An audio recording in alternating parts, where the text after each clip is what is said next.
Alright guys, so I decided to I can't read what happens like right after because it's not appropriate. It's really not appropriate. But I can read what happens like a few chapters later. So chapter 30, I'm gonna read chapter 30, 31, 32 because I feel like these three chapters are gonna like give you more insight into like how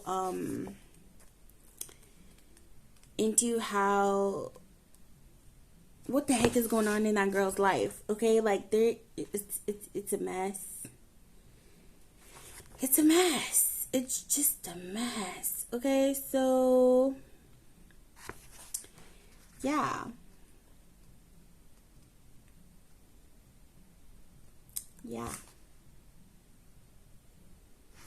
Yeah, definitely. And then you'll understand because like chapter 30, it gives you like a little more of the politics, but then you'll also like get to see her interactions with her mother and with the Queen of Air and Darkness, Queen and Dice. And then you'll see how crazy. Listen, just listen, okay? Let me, without further ado, let's get going. Alright, chapter 30. Same book as before. Aggressive Twilight. I'll figure out how to switch the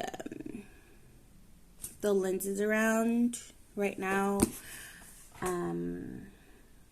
I can't be bothered with the setup because I don't have the right equipment to see if I'm in frame if I use the back camera. Okay, but anyway, hopefully you'll enjoy it and you'll kiki with me. All right, great. So, all right, chapter 30. On the first day of my being restricted to the apartment, hiding behind our wards, Tyrannus's main social secretary, Dame Rosmerta, had called. She'd been dressed in pink and gold cloth that complemented her gold-tinted skin and dark gold hair to perfection. Basically, what happened is, there was a lowly secretary from the Sealy court. Remember I said there are two courts on Sealy and Sealy.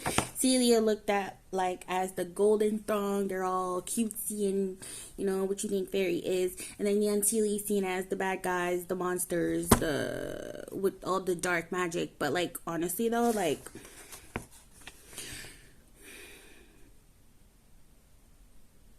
the Sealy are just lying. Anyway, but the point is, the secretary to the king, which is the king of the Sealy court, which is from her mother's side, he called and he was like, oh, you're invited to a ball. And she was like, I ain't going to no ball. And she was like, plus you're the one that sends out the non-important like invitations. Like, y'all haven't spoken to me in years. All of a sudden now you want to invite me to a ball in my honor. Why is that? Exactly, first of all. And second of all, you're insulting me by like, anyway, that's not the point. Okay, so she refused and she said goodbye. So Dame Rosmerta is the one that like sends the one that sends the invitations to like the important people. Okay? So, yeah. On the first day of my being restricted to the apartment, hiding behind our wards, Tyrannus's main social secretary, Dame Rosmerta, had called. She'd been dressed in pink and gold cloth that complemented her gold-tinted skin and dark gold hair to perfection. She'd been the soul of polite and proper decorum.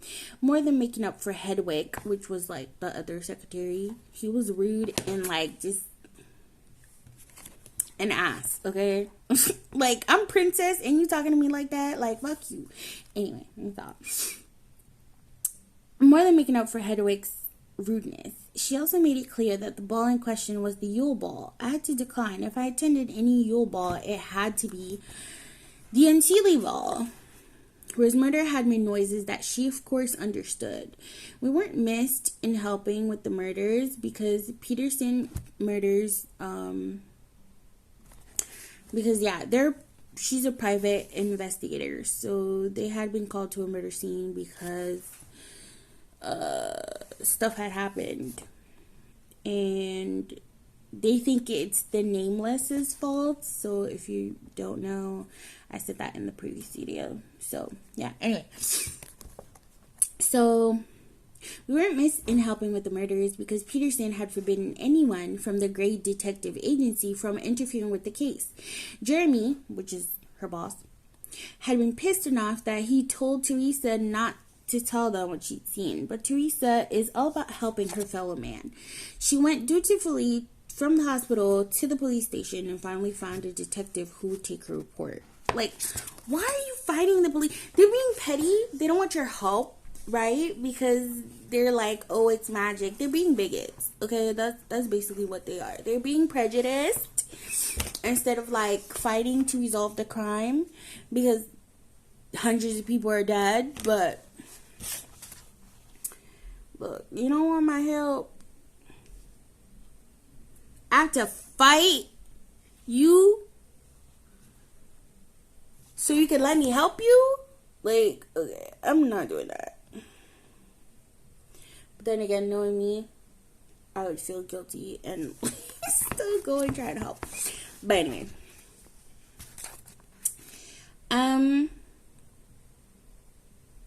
Teresa had felt the people suffocate, felt them die, and she'd seen the ghosts, white shapes, she said, sucking the life from them. The police had informed her that everyone knew ghosts didn't do shit like this. Peterson had come in about then and thrown the report in the trash in her face, man. Like, how? Like, that's not professional. Sir, my tax dollars are paying your salary. Anyway, had thrown the report in the trash. Where was I? Can in front of Teresa. Usually the police wait until someone's left the room before doing that. They shouldn't even be doing that. Teresa had managed to drag her husband out before he got himself arrested for assaulting a police officer. I know that's right, Mr. Husband. Protect and defend your wife. Thank you. Teresa's husband used to play for the Rams back when they were the football team in LA. Raised like a nicely maintained mountain with a winning smile and a very firm handshake. We ended up with a lot of time on our hands. No, we did not just have sex all day. We pestered Sage. I had paid the price that Queen Nisven is the queen of the demi-fae. And basically, Galen, one of the guards, got his junk eaten. Like, literally eaten by the demi-fae because Kel, the prince, ordered it. When his mama told him, like, yeah, she's gonna be co-heir with you and y'all gonna have to compete for the throne, he didn't like that. And he knew she liked Galen, and he knew she would probably, like, choose Galen to be, like, part of the guards. So he was like, yeah, maim that ass.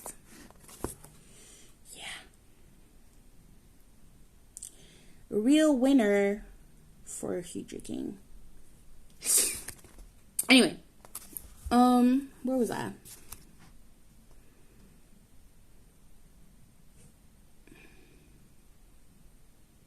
I'm sorry, y'all. I keep losing. Anyway, okay, I paid the price that Queen Nisven asked, but we had no cure.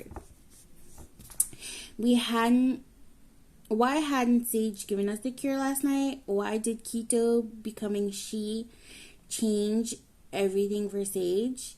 Did he really mean to imply that he needed to have sex with me to affect the cure? Sage didn't want to answer any questions. Well, Sage, you better answer, sir, because we made a pact. And do you want to be forsworn? I think not. So, yeah. He had flown around the apartment trying to escape our questions. But it was a small apartment. Even if you were the size of a Barbie doll. Late in the day, he launched himself from the windowsill and got a little too near Galen, who batted at him like he'd swat a mosquito. I don't think he meant to strike him. Sage fell heavily on the floor. He lay very still, a tiny butter-colored thing with his bright wings like a fragile shield. He raised slowly onto one arm before I could finish kneeling by him. "Are you all right?" I asked. He looked at me with such hatred in those tiny doll eyes that I flinched. He stumbled a little in rising to his feet, but he fanned his wings and caught his balance. He refused the hand I offered him. He stood there, hands on hips, staring up at us as we towered over him. "If I die, Green Knight, the cure dies with me. Best remember that when you're being careless." "I didn't intend to hurt you," Galen said, but there was something in his eyes that was not kind, not gentle, not Galen. Perhaps more than just his manhood had been damaged by the demi-fae. "Too close to a lie, that," Sage said, rising into the air, his butterfly wings a blur. Butterfly wings just didn't work like that. It was more the way a dragonfly moved. When he gained height enough to meet Galen's gaze, the wing beats slowed and he hovered, the large wings fanning more slowly, but still with enough force to steer the curls around Galen's face. "I didn't intend to strike you that hard," Galen's voice was low and warm with anger. There was a hardness there that I never heard before. Part of me mourned that tone. Part of me felt a flare of hope. Perhaps even Galen could learn those harsh lessons that would be needed if he ever became king. Or perhaps he was just learning how to hate. That lesson, I would have spared him if I could. I watched the two men glare at each other, both hating. Sage was still the size of a Barbie doll, but his anger wasn't amusing anymore. That he could elicit such negativity from my smiling Galen was a little frightening. "All right, boys, play nice now." They both turned and glared at me. So much for breaking the tension. "Fine, be that way. But what did you mean that if you die, the cure dies with you?" Sage rotated in midair, arms half crossed on his tiny chest, as if he couldn't quite cross them and fly at the same time. "I mean, princess, that Queen Nizvin left a present in my body. The healing of your man here is trapped in this tiny package." He spread his arms wide as he said it, almost bowing as he hung, fluttering. "What does that mean, Sage?" Dole said. "Exactly what it means. No prevaricating, just the truth, all of it." He gave another turn in midair so he could look directly at Dole. Sage could have simply glanced over his shoulder, but I think he wanted Dole to know he was being looked at. "You want true darkness, all of it?" "Yes," Dole said, his thick voice lower, deeper, not angry, but a tone that had made many a she pale. Sage laughed, a joyous tinkling sound that nearly drew a smile from me. He was very good at glamour, better than I thought any demi-fae could be. "Oh, you'll be angrier than that when you hear what my dear queen has done." "Just tell us, Sage," I said. "Quit drawing out the story." "Really, sir? I know you're the size of a Barbie doll, but you're a grown-ass man. You're old. You're older than her. What are you doing? Just stop playing around. Jesus."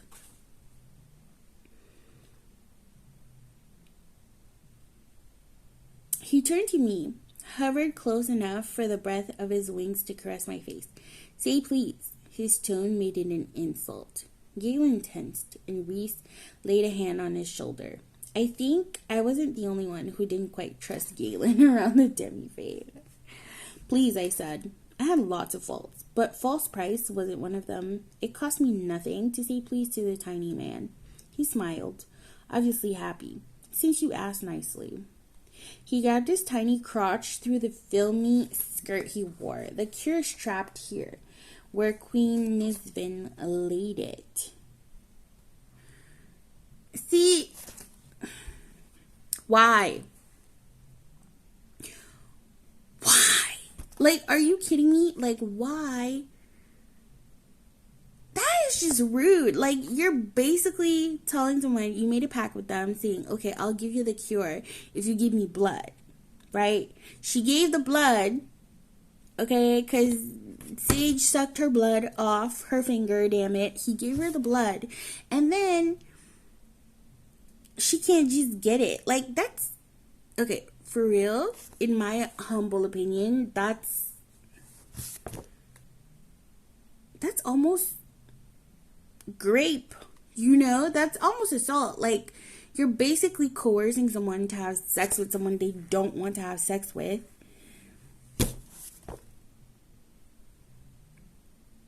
For a cure they asked you and you said you would give to them. That's not the price you said she would pay. She paid the price and I give her the damn cure and stuff. Ooh. Girl, listen. Anyway, that's my opinion. You see what I'm saying? Like, there's politics and then there's this series. It's intense. And I'm not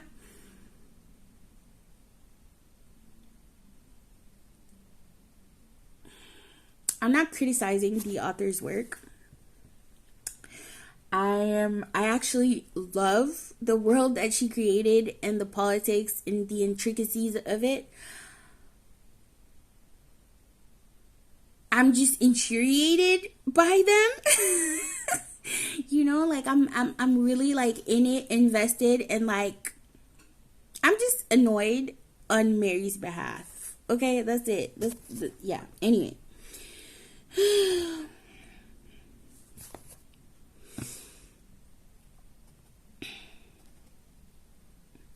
Please, yeah, I said please, blah, blah, blah. It cost me nothing to say please. He said, since you asked, the cure is trapped here where Queen has been laid.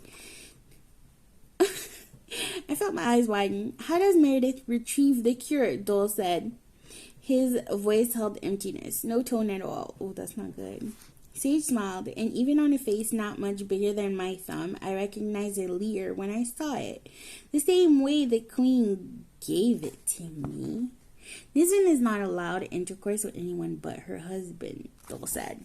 Ah, but there are exceptions to every rule. You should know that, Darkness. Better than most. Dole seemed to blush, though through the pure night of his skin, because literally, like, Dole is black. Like, not black like me, but, like, black like this. Like, his skin, his hair, everything is this color, okay? But listen, when you have people that are green or looking like calico cats, black skin is nothing.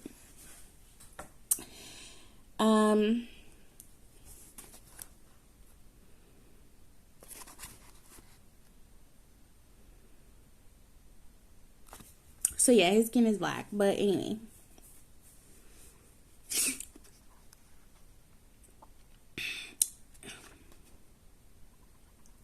If Queen Endice knows she has broken her marriage vows, it will go badly for your queen. The Demi-Fae never held to such rules until Endice grew jealous of Nisvin's children. 3 children she has, 3 pure blood Demi-Fae. Only one belonged to Paul, yeah. But Endice chose that match to be permanent. Endice envies Nisvin her babes, and all the court knows it. I would be careful who I told that to, Reese said. There was no teasing in his voice, just truth. Sage brushed it away with his tiny hands. You requested a cure for your green knight, and there is only one cure for it. She had to lay with me to lay the spell within me, and Dice agreed that the green knight must be cured at all costs. She didn't seem too concerned what those costs might be. I shook my head. No intercourse, not with you. Sage rose into the air. Then your green knight stays unmanned. I shook my head again. We'll see about that. I felt the first stirrings of anger. I didn't let myself get angry often. In the courts, it was an indulgence that only the most powerful could afford. I'd never been that powerful. Maybe I still wasn't, but we'd see. Dole, call Queen Nisven. We need to talk. The anger had leaked out into my voice. Sage came hovering close enough that the wind from his wings fanned my face. There is no other way, Princess. The cure has to be given for this curse and cannot. The cure has been given for this curse and cannot be given twice. I glared at him.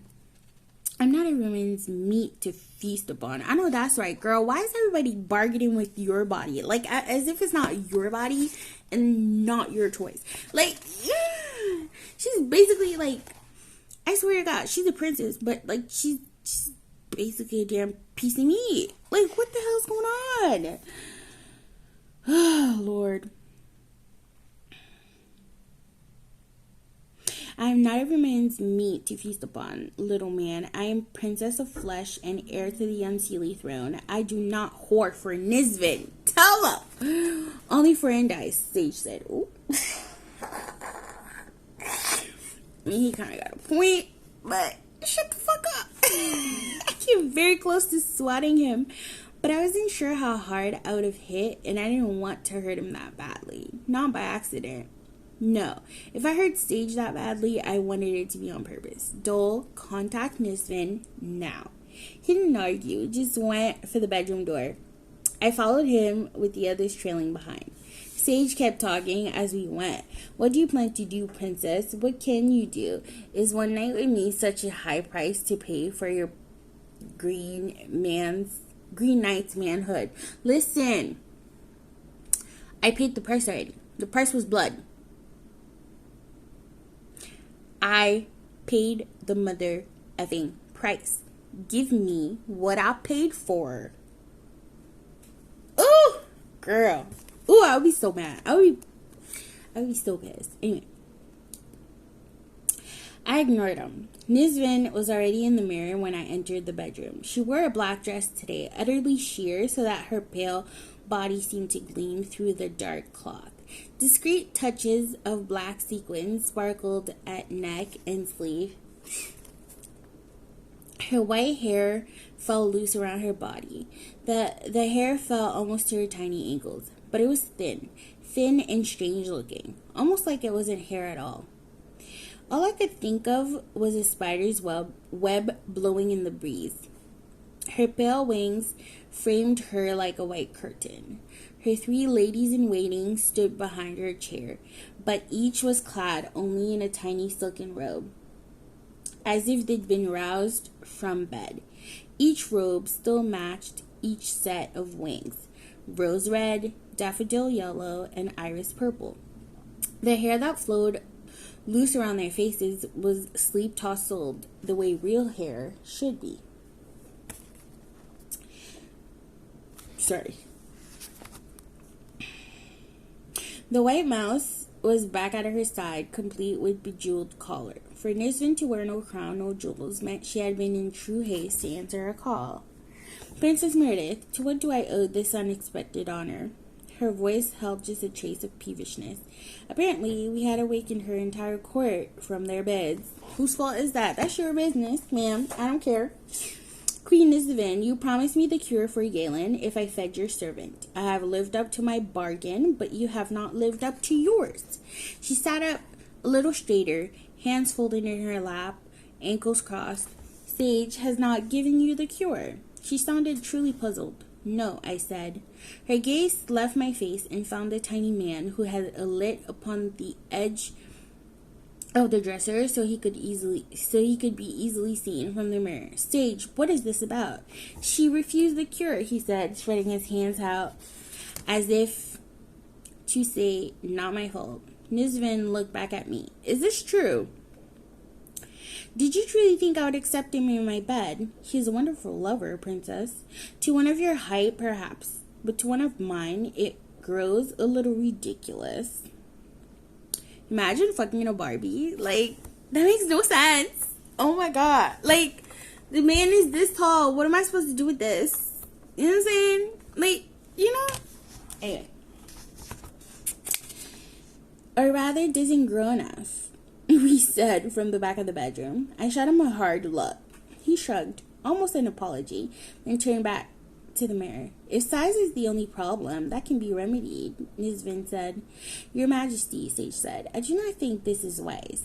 Only Meredith swore a solemn oath not to reveal a secret. Then let them all swear, she said.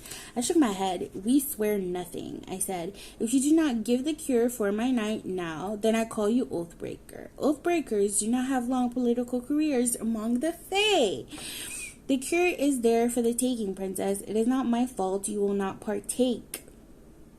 I stepped closer to the mirror. Sex is a greater boon than sharing blood, and well you know it, Nizvin.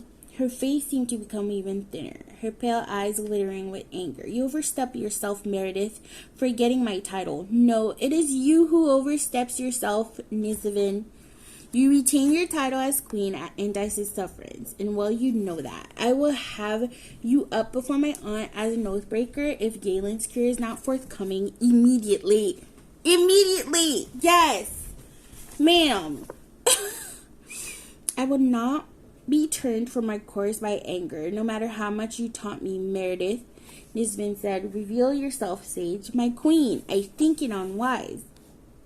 I did not ask what you thought. I said only to do it. She leaned forward in her chair. Now, Sage, you didn't need a translator to hear the threat in those 2 words. Sage's wings slicked tight together. Then he flung himself off the edge of the dresser, not flying, as if he meant to plunge to his death. But he didn't fall. He grew. He was suddenly taller. He was nearly as tall as I was. 4 feet 8, 9. The wings... Oh my god, my nose. Okay.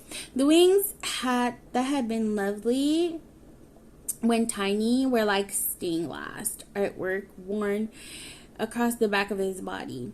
Muscles showed under his butter yellow skin, and when he turned to look at me over his shoulder, the black eyes that were the shape of almonds and his red lips were moist and full. There was something terribly sensual as he stood there, his wings nearly filling one side of the room. Is it not lovely, Meredith? Nizvin said, her voice full of longing. I sighed. He is lovely to the eye, but in his present size, sex is an even greater boon. For whosoever gets me with child will be king. I had to step to one side to see her clearly past Sage's wing. Is it a bid for the unseelie throne, Nizvin? Is that your goal? I wouldn't have thought you that ambitious.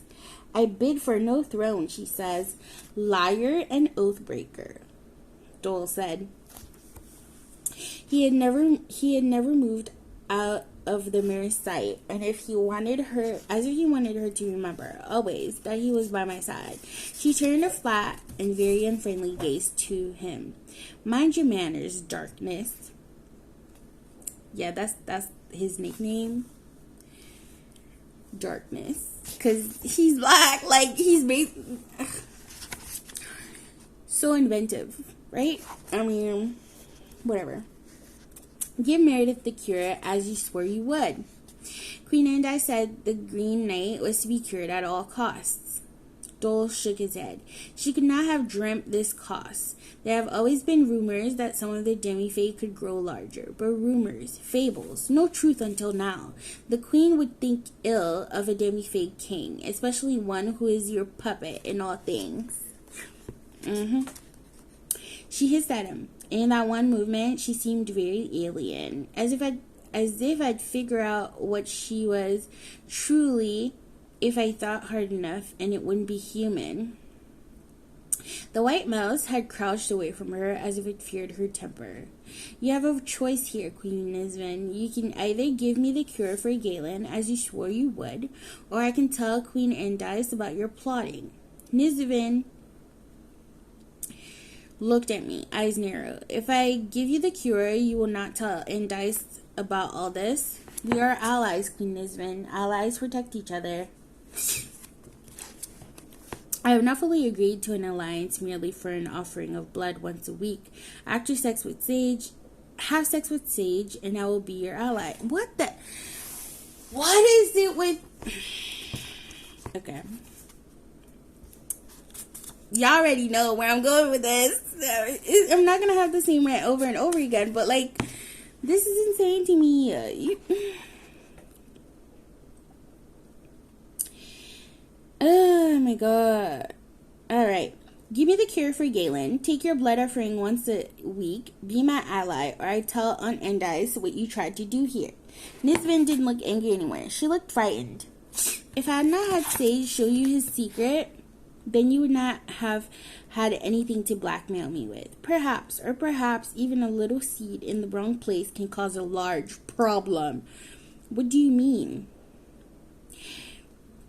Galen's father was a pixie, and that's not much bigger than Sage in his true form. There have been odder,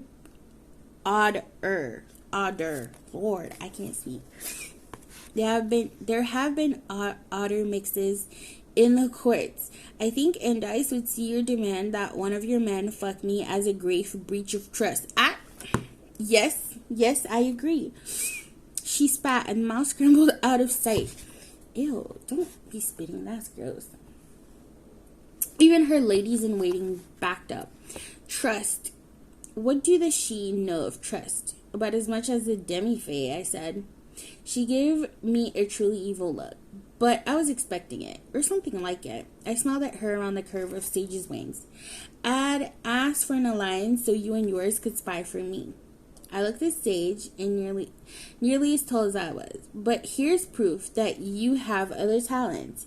Your swords are not merely the pinpricks of bees, but something much more. She shifted in her chair, a small movement, but she was nervous. I do not know what you mean, Princess Meredith. I think you do. An alliance I still want, but your contribution to the alliance will go beyond spying. To what? Sage is but one man. You have other and larger swords at your back. I touched Sage's shoulder. He jumped as if it had hurt, but I knew that it hadn't. I leaned in against the back of his body. He tensed. Is what the queen says true, Sage? Is your sword so small? I looked at Nisven as I said it. She gave me angry eyes. That is not what I meant, and well, you know it. Do I? I asked, running my fingertips down Sage's arm. He shivered under my touch. I watched jealousy flare across her face before she could catch it back. Nisven, do not give up to others what you hold most precious. Her face was angry, blank. How can it be angry and blank? That makes no sense. Anyway, I don't know what you mean. I touched Sage's hair, and the hair was soft as spider silk, or downy feathers, softer than any hair I'd ever touched. Never offer to give up that which you cannot afford to lose. She shook her head. I don't understand you, princess. Be stubborn then, but know this. I offer you alliance, true alliance, in exchange for a blood offering once a week. You cease to spy for Kel and his people. Prince Kel may be locked away, princess, but Siobhan is not, and she's more frightening to some than Kel will ever be. I noticed her phrasing. More frightening to some, but not to you. Nisven bowed her head. I find Kel's brand of madness more frightening than Siobhan's ruthlessness. You can plan around a ruthless man, but a madman throws all your plans to the wind. I nodded. Your wisdom does you credit, Queen Nisven. For a chance for one of my men to be king of all the unseelie, I would have risked all, but from your blood, I will have to think upon it. No, an alliance now, or the queen will know of your ambition. Nisven gave me a look of pure venom. I will do it, Nisven. Do not mistake me on this. Alliance or answer to Andice. I have no choices left then, she said. No, I said. Alliance then, but I think both of us will regret it. Perhaps, I said. But now the cure for Galen and our business can be done for today. Nisven turned her attention to Sage. Give the princess the cure, Sage. He frowned. How, my queen, if I am not allowed to give it to her as you gave it to me? Though I gave it to thee through more intimate contact, it only needs your body to enter hers to be given. No sex, I said. She gave me a long, suffering look. A kiss, Meredith. A kiss. And you are free to take no pleasure from it.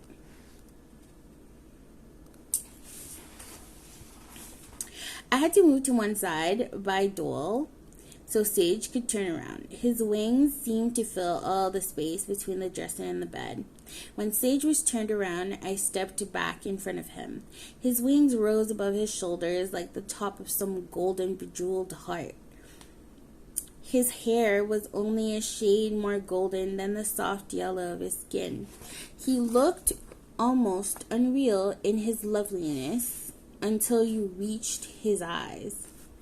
Those glittering black eyes held not just anger, but malice. It made me remember that he was just a bigger version of the things that had taken bites out of Galen. No biting, no bloodletting, I said. He laughed, flashing teeth that were a little too pointy for comfort. Blunt negotiating for a she-princess. I don't want you to have any room to say you misunderstood me, Sage. I want this to be very clear between us. Nisven spoke from the mirror. He'll not harm you, princess. Sage turned his head to gaze over his shoulder at her. A little blood is fine spice for a kiss, he said. Perhaps to us, but you are to do exactly as the princess bids you. If she says no blood, then no blood. Why should we heed the she-princess? He asked. You're not heeding the princess, Sage. You are heeding me. She gave him a look that leaked some of the malice from his eyes. His shoulders slumped a little, his wings flexing until they touched the dresser. As my queen bids, so shall it be. He didn't sound happy about it. My word that he will not harm you in this, Nisven said. I nodded. I will take the queen's word. Sage turned to glare at me, but not mine. My word is your word, Nisven said, and her voice had fallen to a low hiss. Yeah, for real, like, why are you being such a child, sir? Oh, Jesus. The look on Sage's face was so unfriendly that I knew if Nisven saw it, she wouldn't have been happy. His back shielded her view, and for an instant something traveled through his eyes that was almost sorrow, almost, dare I say, human.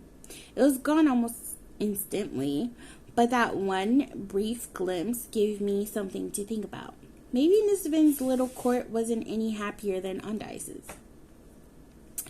I slid my hands on either side of Sage's face, not for romance, but to control him. His skin was like a baby's, so soft, unbelievably fine under my fingertips. I'd never touched a demi-fae this much, because there had never been enough of them to touch. I leaned toward him, and he just stood there, hands at his side. He waited for me to complete the act. I turned my head slightly to the side and hesitated, my mouth hovering just above his. The lips looked redder than they should have. I wondered if they would feel different, like the texture of his skin. Then my lips brushed his, and I had my answer. They were just lips, but soft, soft like silk, satin, rich like tasting some ripe fruit. It was interesting, but there was no magic to it. I leaned back from him, hands still on his face. I looked at Nisven in the mirror. There was no spell, no cure. Did his body enter yours? She asked. You mean tongue? That is what I mean. Well, why didn't you just say that, ma'am? Like, ugh, God. That is what I mean, since you seem so determined to have nothing else. No, I said. Kiss her, Sage. Kiss her like you mean it, and then this can all be done. He gave a heavy sigh, his body moving under my hands, as my queen bids. So petulant. His hands slid around my body, pulling me against him. We were too close for my hands on his face. But as my hands slid down his back, I found wings and didn't know where to hold on. Underneath were the wings attached to my back, he said, as if he understood the problem. Maybe he'd had the problem before with other non-demi-fae. Maybe. But then again, I'm pretty sure even if he's kissing other demi-fae, like when they're both small, it's basically the equivalent of both being big. So they probably have to maneuver their hands around their wings anyway, right? I don't know. Girl, doesn't really matter, I guess. I moved my arms under his, sliding them along his back to where the wings attached to his body. His back felt normal, other than the extra softness of the skin. Shouldn't he have had extra muscle under there to flex the wings? His hands kneaded my back as he brought his face closer. We kissed, and this time he kissed me back. Gentle at first, then his arms convulsed around my body, and he thrust himself inside my mouth. It was as if his tongue, his mouth, were heat. Heat to fill my mouth. Heat to spill down my throat. Heat like a stream flowing through my body, spilling out to my fingertips, my toes, until I was full of it, until my skin ran hot with it. It was Nizvin's voice that brought me back. You have your cure, princess. Give it to your green knight before it cools. Sage and I pulled away from each other, bodies reluctant to part. Our hands slid down each other's arms as I turned from him to find Galen. Galen had moved up closer to us. I went to him, slid my hot hands over his arms, and even through the sleeves of his shirt, I could feel his skin, feel the heat gliding over him. His breathing was fast. Oh my God, my nose. His breathing was fast and hard by the time he bent down to receive his kiss. Our lips touched, and it was as if the heat were hungry for him. Our lips sealed together so that no drop of heat would be lost. Lips, tongue, even teeth fed at each other's mouths. The heat filled my mouth almost like liquid. I could feel the warm, sweet thickness of it like warm honey, warm syrup that filled my mouth and spilled into Galen. He drank at my mouth, drank the magic down. He drew the heat out of me, pulled the magic from me with his mouth and his hands and his body. The magic heat fed on heat of the magical heat fed on heat of a different kind. Okay. And with a small cry, I climbed his body to wrap my arms around his waist, to wrap my legs around his waist. Okay, girl. He cried out when my body touched his groin, and it wasn't pleasure. Girl, he's not healed yet. He sat me down quickly, not quite pushing me away. In a breathless voice, he said, I don't feel healed. You will be healed 2 days hence by nightfall or earlier, Nizvin said. I was still standing, half swaying, breath coming in ragged gasps. I could barely hear over the pounding of my own pulse in my ears, so it was left to Dole to be sensible. I want your word, Queen Nisman, that Galen will be healed 2 days from now. You have it, she said. He nodded. We thank you. Don't thank me, darkness. Don't thank me. Then she was gone. The mirror just a mirror once more. Galen sat down heavily on the edge of the bed. He was still gasping, struggling to breathe, but he smiled up at me. In 2 days. I tried to touch his face, but my hand was shaking so badly I missed. Jesus, girl, okay. I've never been so moved by someone where like my body was no longer my own. And I had trouble, like, touching them, you know? And especially just from a kiss. I never, like, is that really a thing? Or is that just, you know, movie and book fantasy? I really want to know. 2 days, I said. No, wait. In 2 days. I tried to touch his face, but my hand was shaking so badly I missed. He grabbed my hand and put it against his cheek. 2 days, I said. He nodded, still smiling, my hand still pressed against his face, but I couldn't smile back. I could see Frost's face. Arrogant, angry, jealous. Oh, Lord. He seemed to notice me noticing him and looked away. He hid his face because I don't think he could control his expression. Frost was jealous of Galen. It was not a good sign. I don't know why I'm smiling, but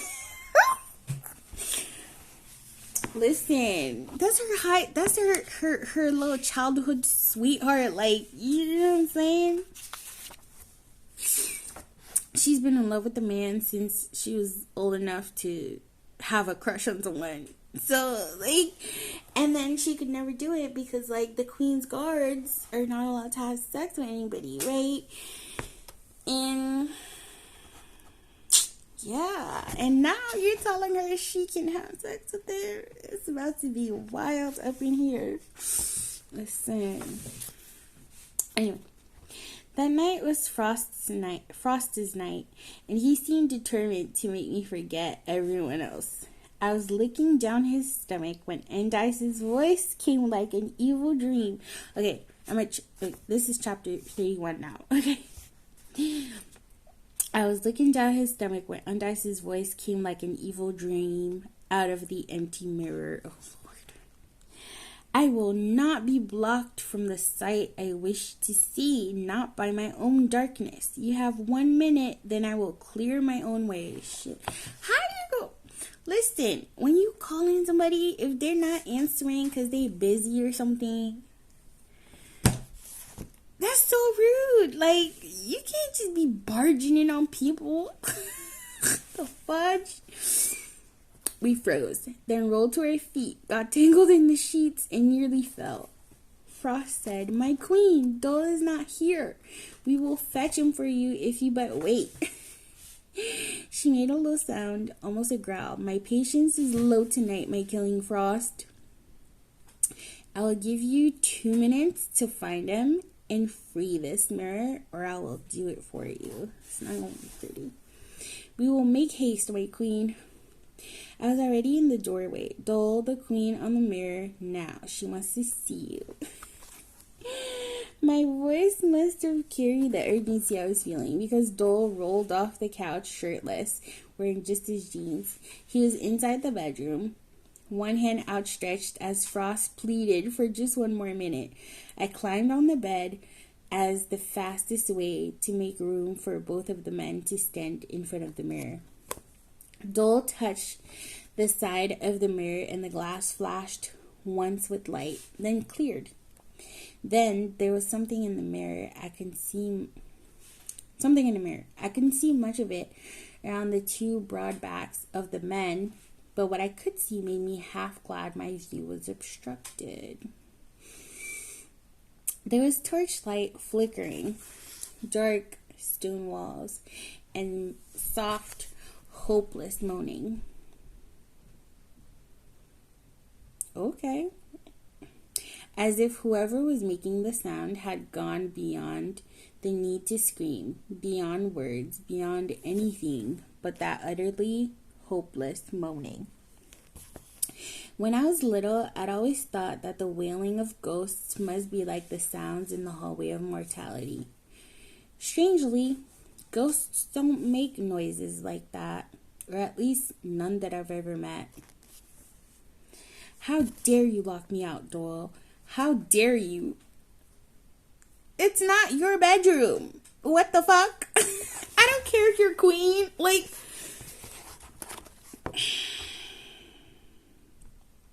I asked Doyle to block the viewing on the mirror, I said, speaking to the backs of both of the men. Yeah, the reason she did that was because, like, at one point they were like about to get busy, I think, and then she showed up unannounced and she was just watching them, like, in the, like, how rude is that? Oh my god.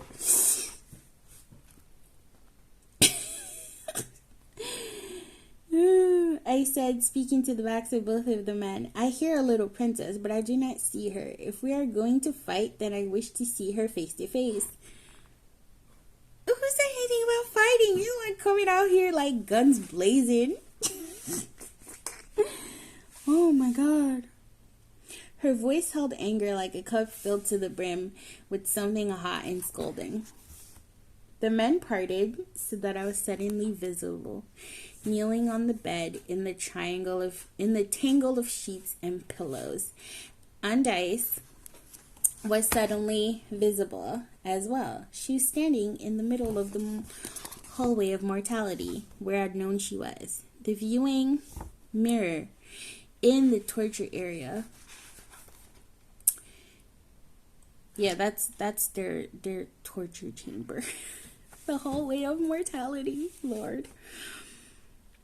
The viewing mirror in the torture area was set so that you couldn't see any of the devices. But Undice had made sure that she was horrible enough. She was covered in blood, as if someone had thrown a bucket of it over her. Her face was speckled with little drying bits, and one side of her hair was caked with blood and thicker things. Oh, okay. It took a minute of staring to realize that she was gore-soaked and wore nothing else. This lady is just like, yeah, I'm not gonna read my clothes, so let's just get bloody, eh? With no clothes on? Ugh. Okay, ma'am.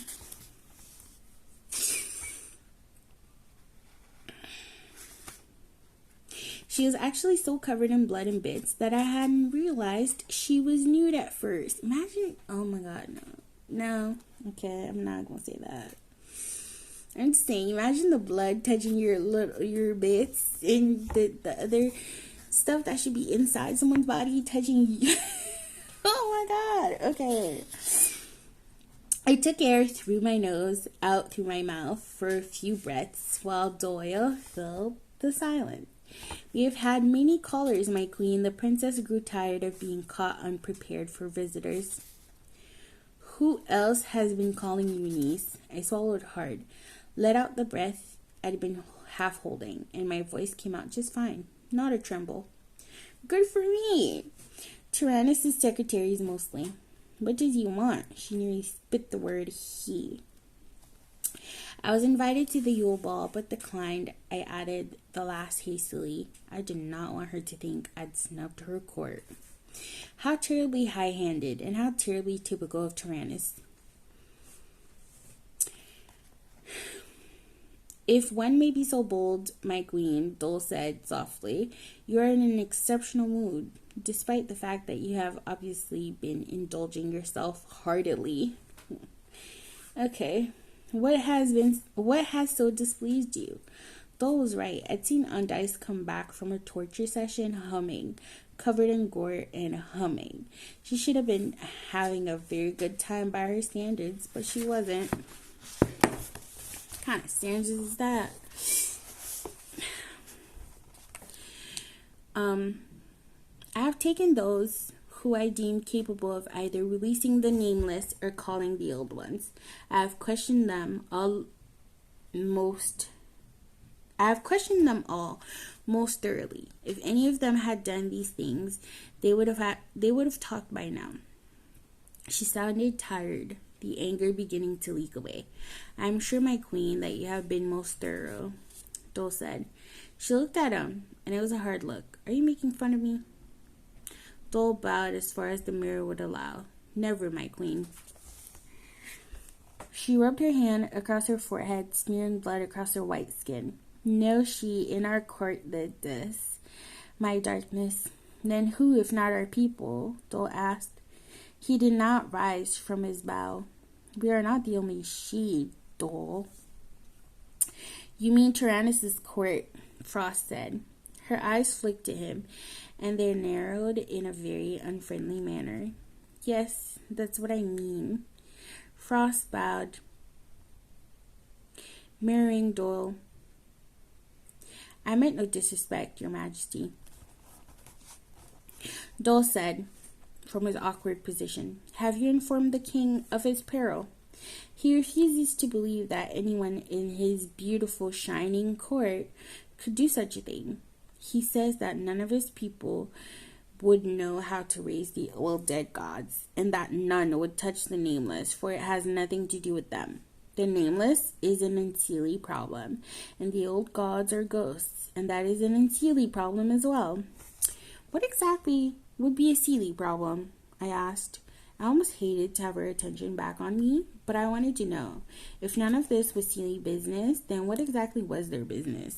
Girl, I feel you. How you gonna... The nameless was cast by both courts, okay?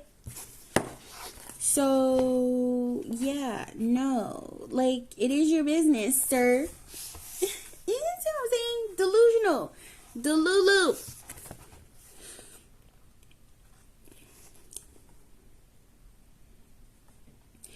That, niece, is an excellent question. Of late, Tyrannus seems unwilling to dirty his hands with anything of importance.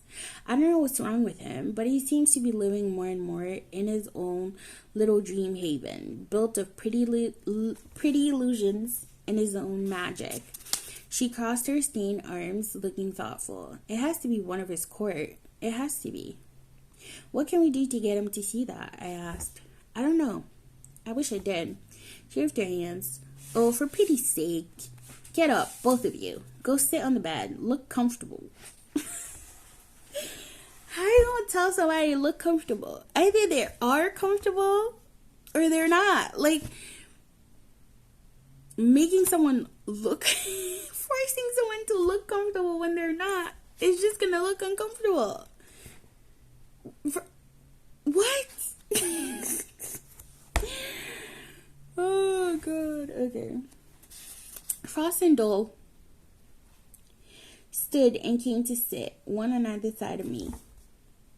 Frost was still nude, but his lovely body was no longer at the excited pitch it had been before the queen called. He sat with his hands in his lap, half hiding himself. Dole sat on the other side of me, very still, like a prey animal trying not to draw the eye of the predator. I didn't often think of Dole as a prey animal. He was so assuredly a predator. But tonight, the only predator was staring at us from the mirror. Move your hands, Frost. Let me see all of you. Frost hesitated, the briefest of seconds. But then he let his hands drop away to either side of his lap. He sat there, nude, eyes downcast, no longer comfortable in his nudity. You're very beautiful, Frost. I had forgotten that. She frowned. I seem to be forgetting a lot of things lately. She sounded almost sad. Then her voice became brisk again, hers again. Just the tone made all of us stiffen, almost shiver. It was a shiver of anticipation, but not of pleasure. I have not enjoyed myself this day. These were people whom I respected or liked, or valued, and now they will never again be my allies. They will fear me, but they feared me before, and fear is not truly the same as respect. I'm learning that at last. Give me something pleasant to remember this night by. Let me watch the three of you together. Let me see the lights from your skin brighten the night like fireworks. Okay, what she's referring to here is the fact that when they are in their power, or when they're having sex and, you know, getting excited and stuff, they literally start to glow. Their eyes glow, their skin glows, their hair glows. They start glowing, okay? So, and only the she glow, you know, the hierarchy, the top of the food chain, they're the ones who glow, right? So, but like, they have to be having sex, and they have to be like enjoying themselves. How you gonna enjoy yourself when the queen says, have sex in front of me so I can be happy again? Like, the pressure, not only that, but like, who says I want to have sex in front of you, lady? Like, what? Oh my god. Oh my god. She's insane.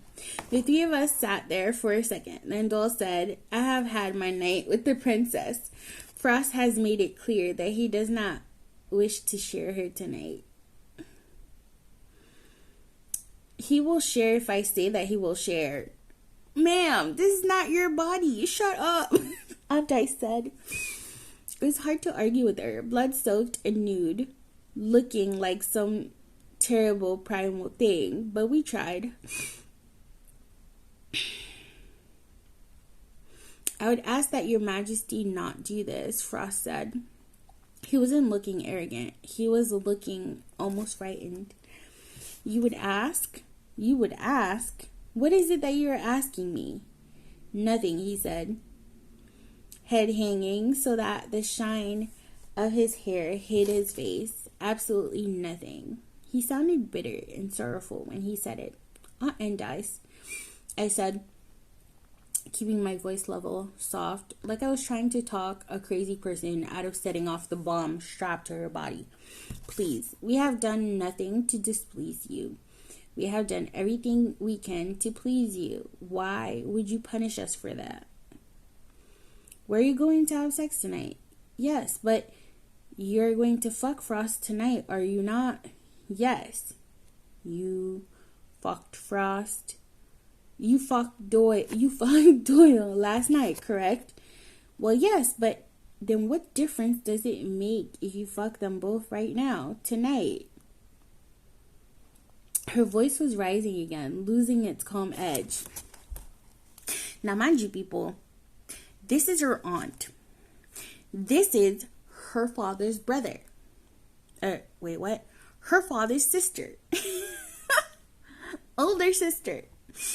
Asking her niece, to have sex in front of her to cheer her up. How insane, how insane is this? I do not understand. And how do you not see how weird that is? Like, what?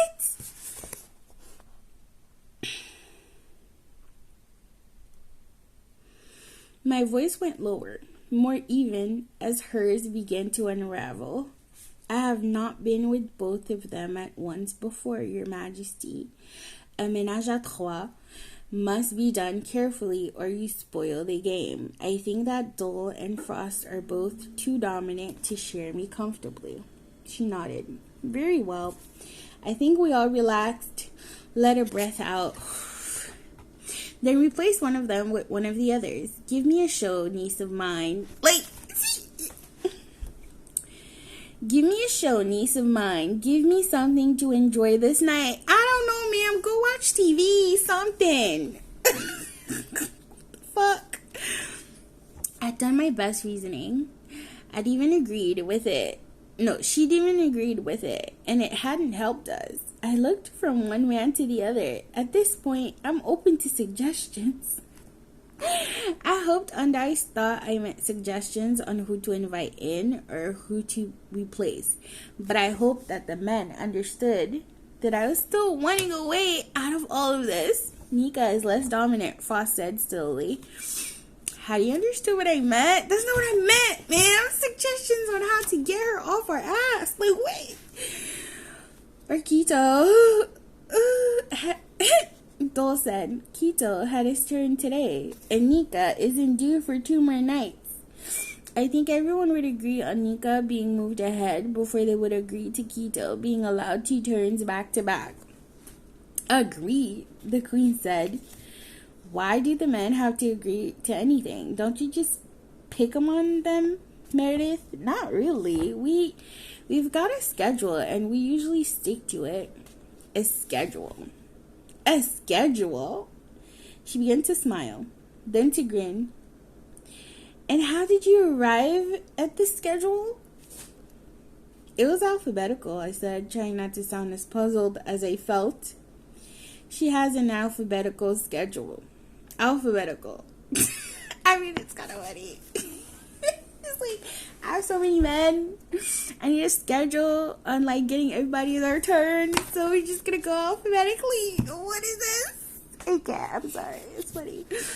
Am I crazy because I find it funny and the crazy queen finds it funny too?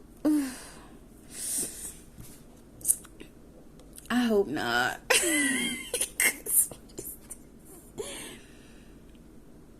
Oh my god. She began to laugh, a low trickle of sound at first. Then it grew into a huge, genuine belly laugh. She half doubled over, clutching at her sides. Damn. It's funny, but not that funny.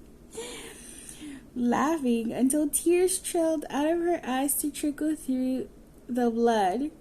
Belly laughs are usually infectious. Strangely, this one was not. I wouldn't be laughing either. She's crazy. Oh my god. She's not. Or rather, it wasn't to us. I could hear others behind her joining in. Ezekiel and his assistants. Ezekiel is like the court torturer, like basically the Punisher. I don't know. Oh my god. Ezekiel and his assistants probably thought it was a hoot. Torturers have such an odd sense of humor. The laughter slowed, and finally Undice stood up again, wiping at her eyes. I think we were all holding our breaths, wondering what she'd say. She managed to gasp, laughter still thick in her voice. You have given me the first true pleasure of the day, and for that I will give you all a reprieve. Though I failed to see what is so wrong with doing in front of me what you will do when I leave you. I do not see the difference. Ma'am! They're not...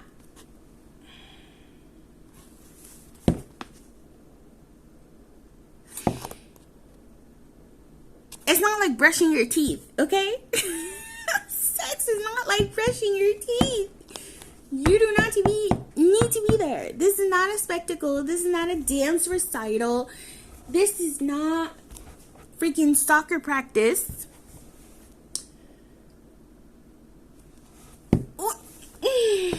Okay, I can't. This is hilarious. This is not hilarious. This is insane, okay? Wisely, we kept our opinions to ourselves. I think we all knew that if she didn't already understand the difference, there's no way to explain it to her. Like, clearly. The queen went away, leaving the 3 of us to stare into the mirror. I looked shell-shocked, stunned by our near miss.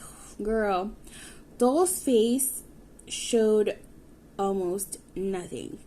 Frost got to his feet and screamed. A sound of pure rage that it reverberated through the room and brought the others to the door with guns drawn. Aw, poor Frost. Poor Frost. Just, girl.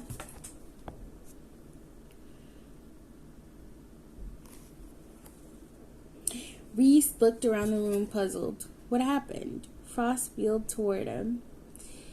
Naked, unarmed, but there was something fearsome in him. We are not animals to be paraded for amusement.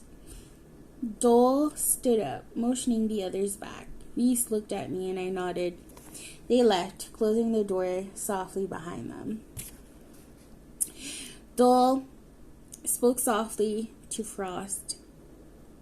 Some of it was simple, soothing talk, but some was more insistent. We are safe now, Frost, I heard Dole tell him. She cannot hurt us here. Frost raised... She could, because she could have forced y'all to freaking fucking find her. Like, I mean, maybe she can't hurt you physically, but, yeah. Ooh. Frost raised his head and grabbed Dole by the shoulders. The pressure of his pale hands mottled Dole's dark skin. Don't you understand, Dole? Don't you understand yet, Dole? If we are not the one who fathers Mary's child, then we are back to being Undice's plaything, her neglected playthings. I don't think I could bear it again, Dole. He shook him, just a little. I can't go back to that, Dole. I can't. He shook the other man, back and forth, back and forth. I kept expecting Dole to break his grip, to force him away, but he didn't. He'd raised his forearms to grip Frost's arms. Other than that, he'd remained immobile. I caught the shine of tears through the silver of Frost's hair. He slowly fell to his knees, his hands sliding down Dole's arms, but never losing contact. He pressed the top of his head against the other man, his hands holding on. I can't do it, Doyle. I can't do it. I'd rather die. I'll let myself fade first. With that last choked word, he began to cry in earnest. Great racking sobs that seemed to come from deep inside him. Oh, Frost cried as if it would break him in two. Oh, don't cry, Frost. Stop, I'm gonna cry. Don't cry, Jesus. Whew. That's so sad.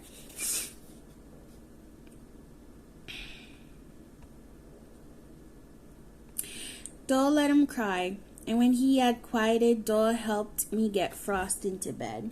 We lay him between us, Dole spooning from the back and me entwined from the front. There was nothing sexual about it. We held him while he cried himself to sleep. Oh. Dole and I gazed at each other over Frost's curled body. The look in Dole's eyes, his face, was more frightening than the sight of Undice covered in gore. I watched a fearful purpose be born that night. Maybe it had been born a long time ago, and I just hadn't noticed. Dole wouldn't go back either. I saw it in his eyes. We held Frost, and finally we both slept as well. Sometime during the night, Dole got up and left us. I woke up when he moved, but Frost didn't. Dole kissed me gently on the forehead, then laid his hand against the soft glimmer of Frost's hair. He spoke softly, his deep voice like a purr, more than a whisper. I promise. I raised up enough to ask, promise what? He just smiled, shook his head, and left, closing the door softly behind him. I snuggled down beside Frost, but sleep eluded me. My thoughts weren't friendly enough for sleep.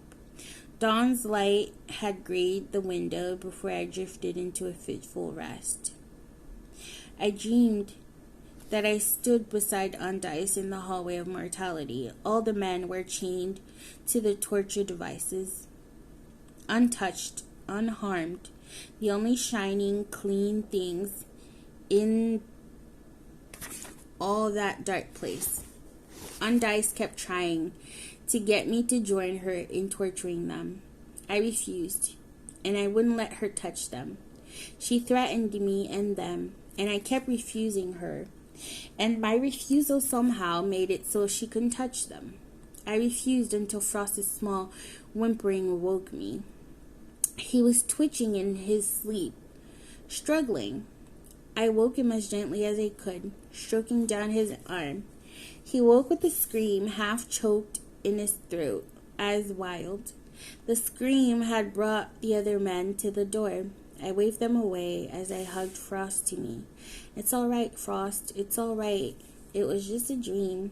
He choked on that and spoke fiercely, his eyes buried against my body, his arms hugging me so tight it hurt. Not a dream. Real. I remember it. I will always remember it. Dole was the last one in the doorway, closing it slowly. I met his dark eyes, and I knew what he'd promised. "I'll keep you safe, Frost," I said. "You can't," he said. "I promise I'll keep you safe. All of you." He raised his hand, covered my mouth with his fingers. "Don't promise, Mary. Don't promise that. Don't be forsworn for something you have no hope of doing." No one else heard. "I forgive it. You never said it." Dole's face was just a dark shape in the nearly closed door. "But I did say it, Frost, and I meant it. I will make the Summerlands into a wasteland before I let her have you back," I said. The moment the words left my mouth, there was a slight sound, though not a sound. It was almost as if the very air held its breath. It was as if, in that moment, reality itself froze, and then remade itself, just a little bit different than it had been. Ooh, girl, that promise was important, I think. Frost crawled out of bed and wouldn't look at me. "You're going to get yourself killed, Mary." He walked into the bathroom without looking back. I heard the shower a few moments later. Dole opened the door enough to salute me with his gun, as if it had been a sword, touching the side of the weapon to his forehead, then bringing it out and down. I nodded my acknowledgement of the gesture. Then he blew me a kiss with his other hand and closed the door. Oh, that's sweet. I didn't understand completely what had just happened. I knew what it meant, though. I was now sworn to protect the men from Undice. I had felt the world shift, as if fate itself had shivered. Something had changed in the well-orchestrated run of the universe. It had changed because I vowed to protect the men. That one statement had changed things. I had made the fates blink, but I wouldn't know if I'd bettered myself or worsened until it was far, far too late. Alright, so that was chapter 31. So yeah, basically this, y'all can get a glimpse of how crazy her auntie is. Can you believe someone like that on a throne? Absolute ruler, deciding life and death, and she's batshit crazy. Oh my god, I can't. Alright, so I'm gonna read chapter 32 because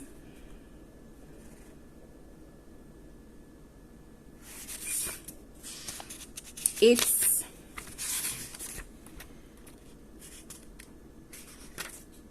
I don't know. I feel like, I guess, it is kind of important. It'll like paint more of a picture into like her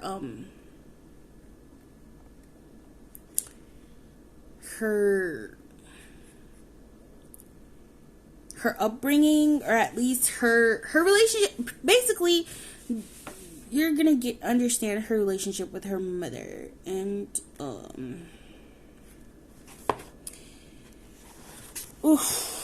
girl, that's all I'm gonna say. That's all I'm gonna say. Chapter 32. It's really short, so it shouldn't be long. We were talking about the fertility rite for May Reed. May Reed is like some ex-goddess that got exiled from the Sealy court. And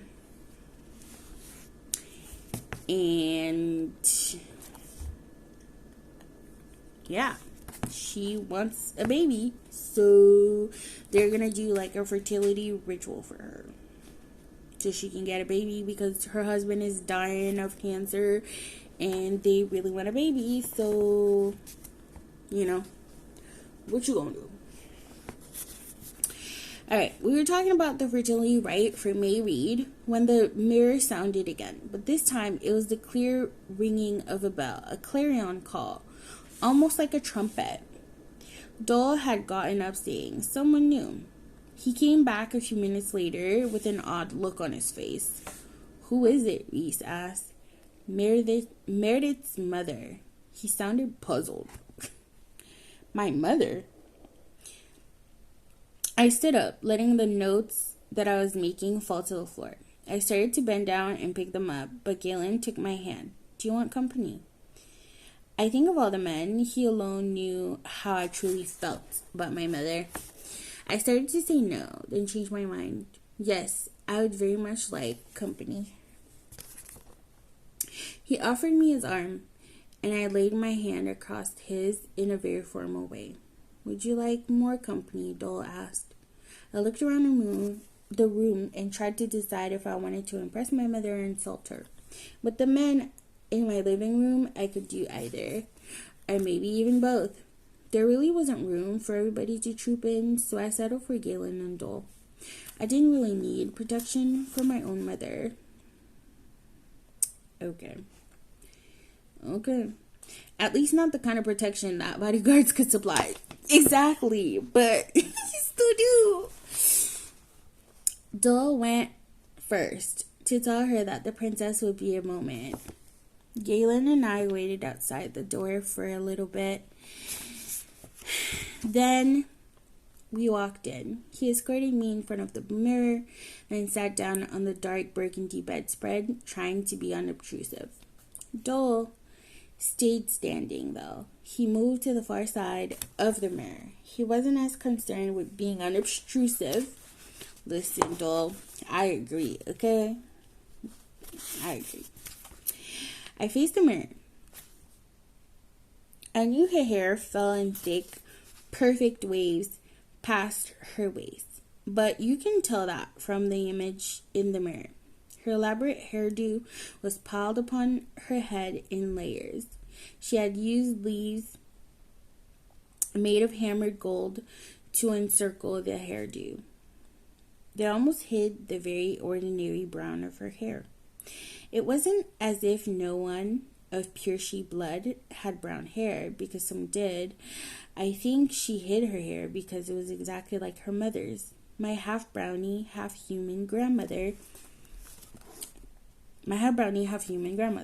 Basava, my mother, hated to be reminded of her origins. Damn, girl, self-hatred.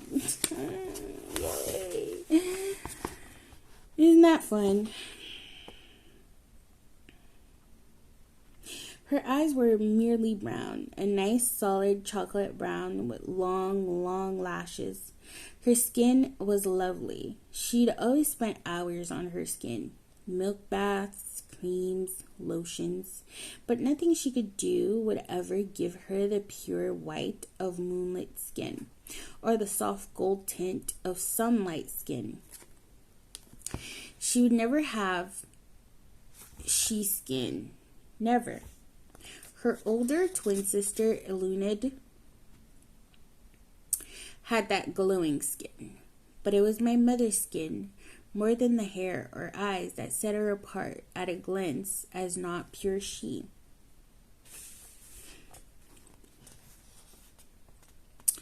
Her cream-colored dress was stiff with gold and copper thread. The square neckline made much of her bust, creamy mounds. But there was a reason why the She are so fond of bust-improving styles. They don't have a great deal to work with. Her makeup was artful, and she was, as always, beautiful. She never gone a single visit without reminding me that she was lovely, a Sealy princess, and I was not. Like, are you fucking kidding me? That's your daughter? Ma'am.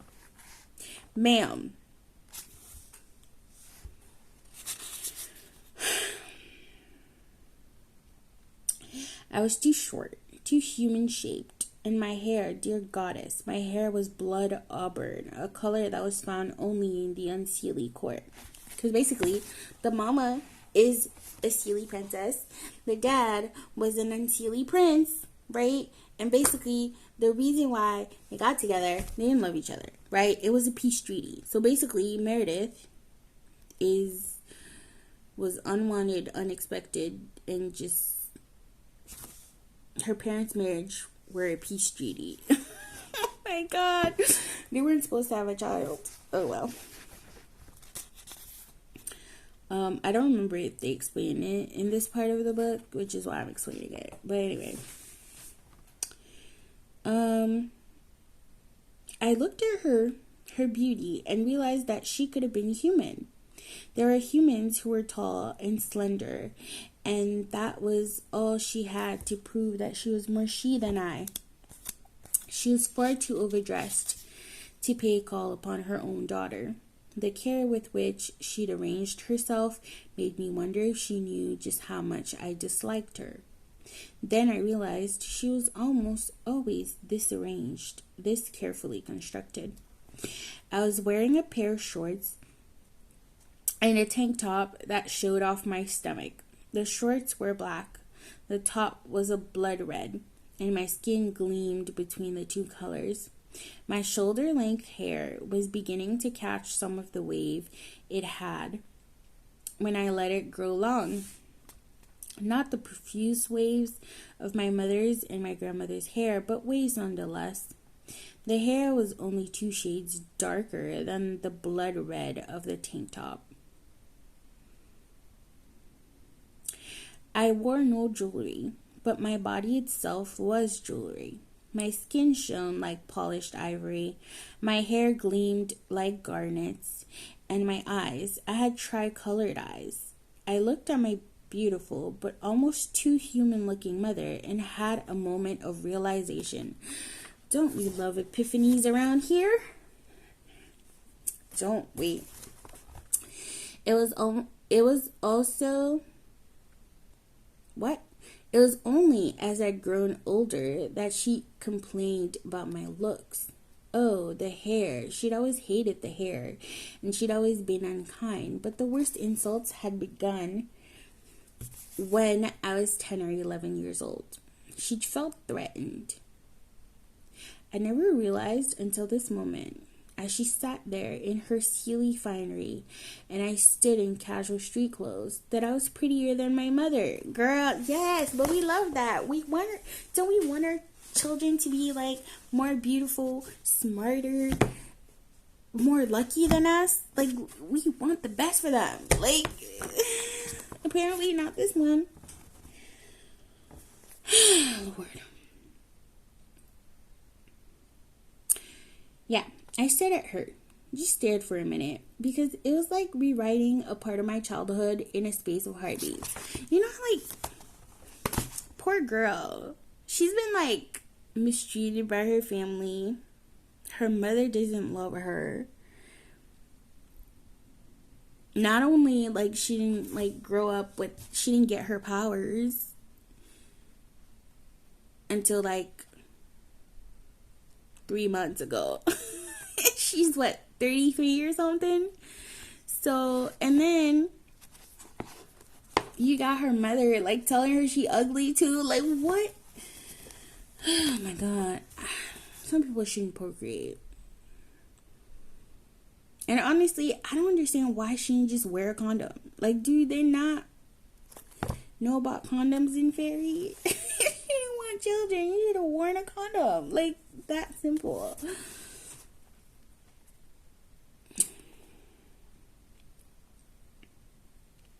Anyway, I stared at her, just stared for a minute, because it was like rewriting a part of my childhood in a space of heartbeats. I couldn't remember the last time I'd seen my mother. Perhaps she couldn't either, because for a moment she stared, seemed surprised, even shocked. I think she'd somehow convinced herself that I didn't look like this shining thing. She recovered quickly, because she is, beyond all else, the ultimate court politician.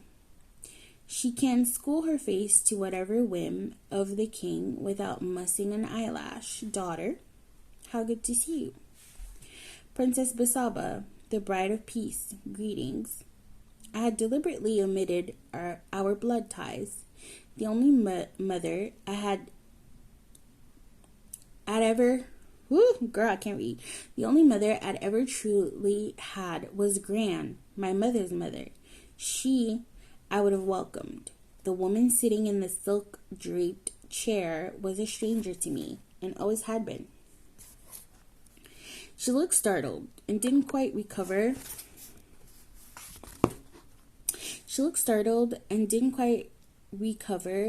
Her expression, but her words were pleasant enough.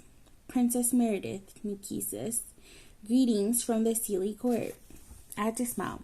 She'd insulted me in turn. Nikisis meant daughter of Isis. Most she lost such a last name at puberty, or at least in their 20s, when their magical powers manifested. Since mine had not manifested in my 20s, I'd been Nikisis into my 30s. But the courts knew that my powers had come along at long last. She knew I had a new title. She'd forgotten on purpose. Fine. Besides, I'd been rude first. See, I don't think I could do that. Like, you're just out here, like, being rude, tit for tatting, and, like, not saying what you mean, but, like, not lying either. Like, that is just too much for me. Like, can we just... Girl, I don't know what to tell you. It's a lot. I will always be my father's daughter, but I'm no longer Nikisis. I put a pensive look on my face. Has the king, my uncle, not told you that my hand of power has manifested? Of course he told me, she said, sounding defensive and contrite all at the same time. Oh, I'm sorry. Since you did not use my new title, I assumed you did not know. It's pettiness. Oh my God. She let the anger show on that lovely, careful face for an instant, then smiled. Hold on. All right. Phone was about to die.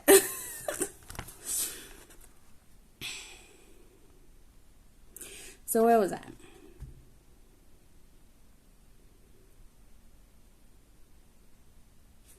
Of course he has told me, she said, sounding defensive and contrite all at the same time. Oh, I'm sorry. Since you did not use my title, I assumed you did not know. She let the anger show on that lovely, careful face for an instant, then smiled, a smile as sincere as her love for me. Yikes. I know that you are now Princess of Flesh. Congratulations. Why, thank you, Mother. She shifted in the small chair, as if it surprised her again. Well, daughter, we should not let it be so long between talks. Of course not. Jesus Christ. I said, and kept my face pleasant and unreadable. I've heard that you're invited to this year's Yule Ball, I said. Yes. I look forward to seeing you there and renewing our acquaintance. You're my mother. What the fuck is renewing our acquaintance? Why should there be acquaintance between us? Like, oh my God. Anyway.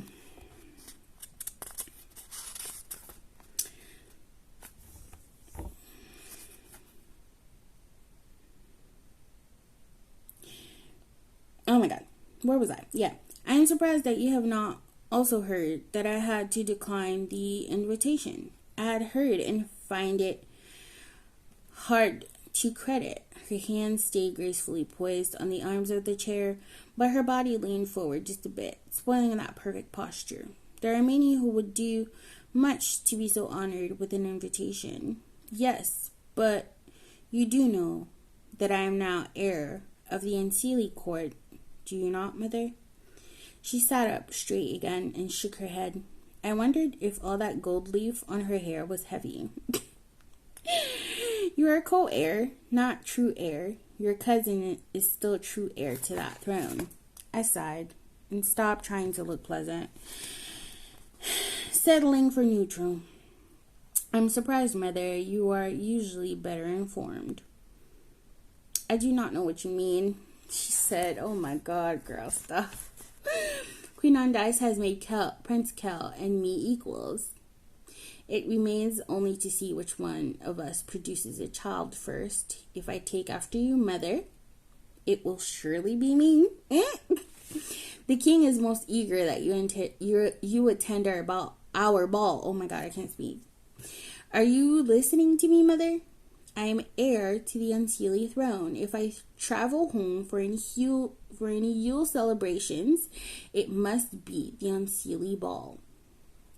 She made a small movement with her hands, then seemed to remember her poise, and placed them carefully back on the arms of the chair. You could be back in the king's good graces if you but come to our ball, Meredith. You could be welcome at court again. Why now? You didn't want me, so fuck you. I mean, the same could be said about the Unseelie court, but still.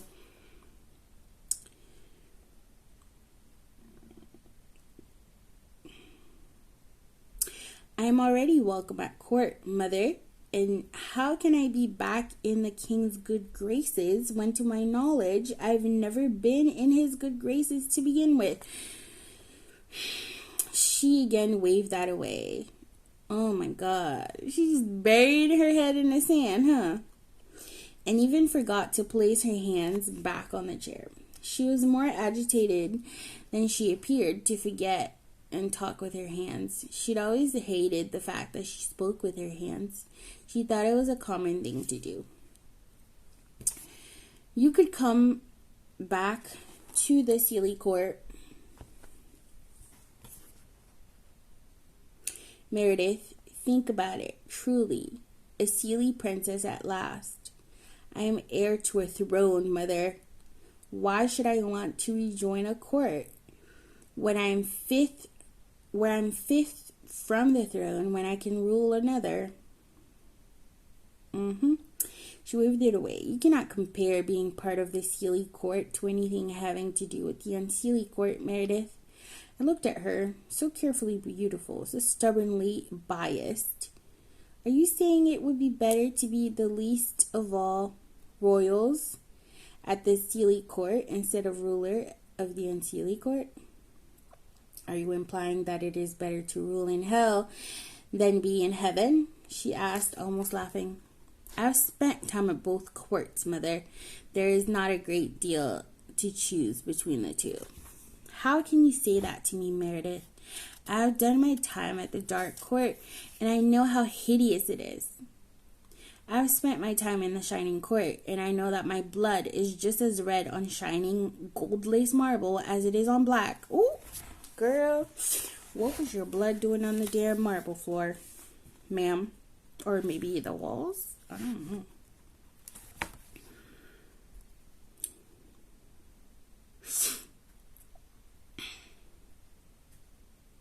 She frowned, looked confused.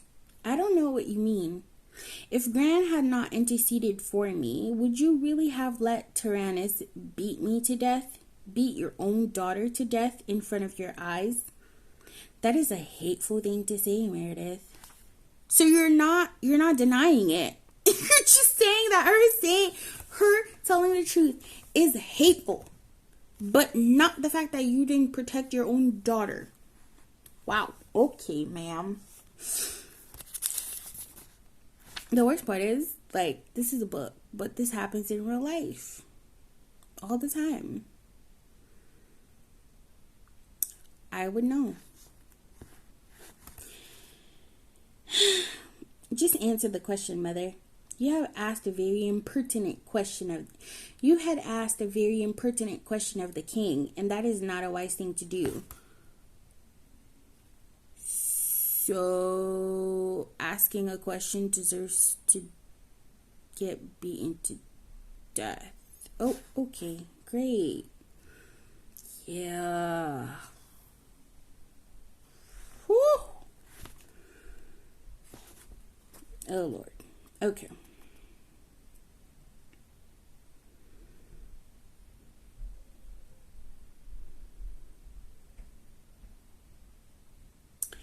I had my answer. The answer I'd always known. I moved on. She just moved on. Like, I don't know if I could have just moved on. I would have been like, hang up the phone. Goodbye. Well, it's not a phone. It's a mirror. Hang up the damn mirror. How do you hang up a mirror?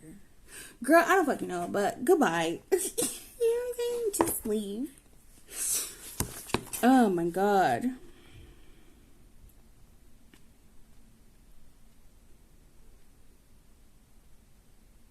Why is it so important to you that I attend this ball? The king wishes it, she said, and she, like me, moved on from the earlier, more painful questions.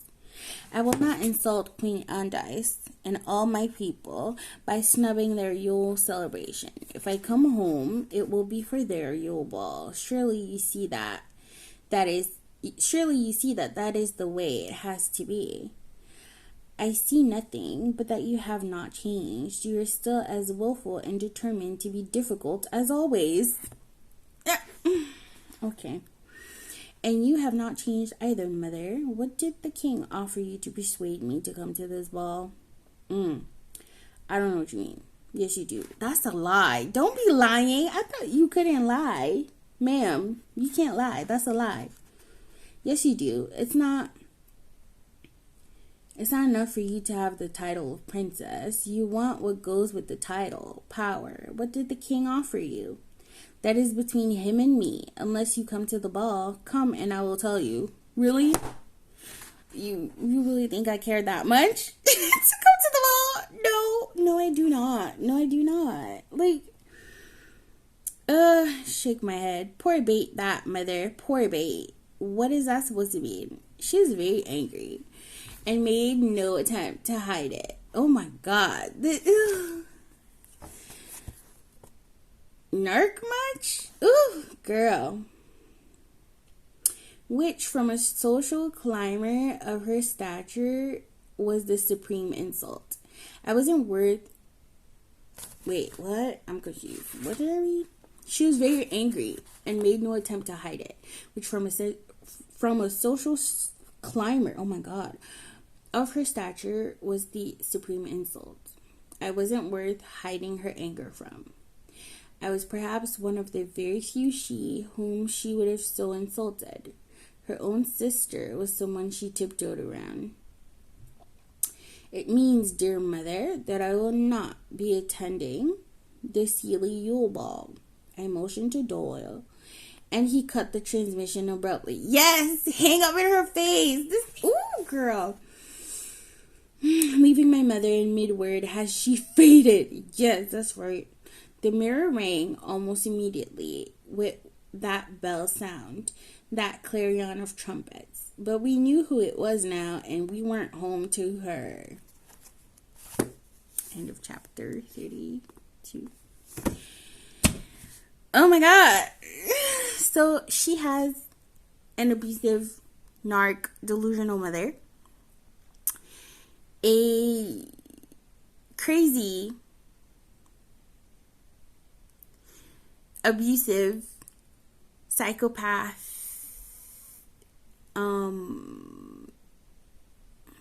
borderline incestual aunt / queen. Oh my God. And she's out here trying to survive. I'm telling you, this whole series is a hot mess. And this is just mild. This is mild, okay? So, let me know what you think about it in the comment section below. And if you like to hear more about Mary, her men, and her, I would have said her adventures, but it was more like her perils than her adventures. But anyway, thank you so much for watching and listening, and I will see you in the next video. Bye.